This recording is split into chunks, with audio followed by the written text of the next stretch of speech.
Hi, I'm Henry Kornaros, and these are my memories.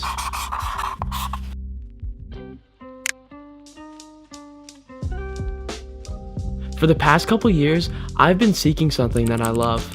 You may wonder what I've been seeking. I've always wanted something that makes me want to know everything and put my mind to wanting to learn and experience everything that life has to offer, even after the sacrifices you have to take to get there. But until a few years ago, I spent most of my time in front of a screen, and it felt like I was just wasting my time away. Not until the beginning of my sophomore year in high school when I thought it was time to get a camera. Since then, I've captured stories, endless memories, and experiences. Number trace starts now. This spiked my creative interest, and I knew if I wanted to get good at something, I needed to just do it. So I did, and I never looked back. I knew that there'd be things I'd need to sacrifice to create lifelong memories, and it would be hard to keep going, especially in the beginning. Some of these sacrifices are the lack of time I spent on schoolwork, or the amount of times I missed spending time with my friends, or the complete lack of sleep I was getting.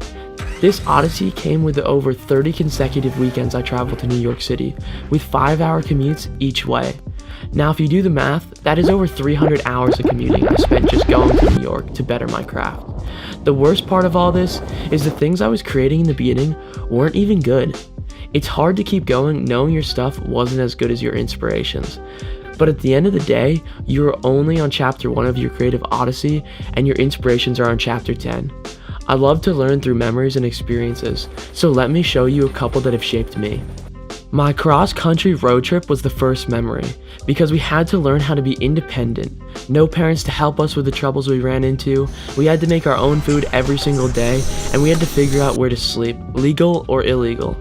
I was set on going to Asia, and last summer that happened, but in a completely unexpected way, landing me in the hospital for 4 days. Going on tour with Jay-Z was something that I just thought was unrealistic. Since the beginning of this creative odyssey of sorts, I had heard that LA was the place to be, but I'd never been, and going was something I wanted to experience to contrast the New York lifestyle. One thing that I've recently learned about myself is the more I pack my schedule, the more productive I am. So getting up at 4:41 in the morning to get exercise is something that I cherish. I don't know what makes me want to keep moving forward on my odyssey. I can't tell if it's the successes that I've had or the amount I learn when I fail. It's crazy to think that sacrifices and failures make you succeed. I get the question a lot. What's next? My answer for you is that's for me to figure out and for you to experience.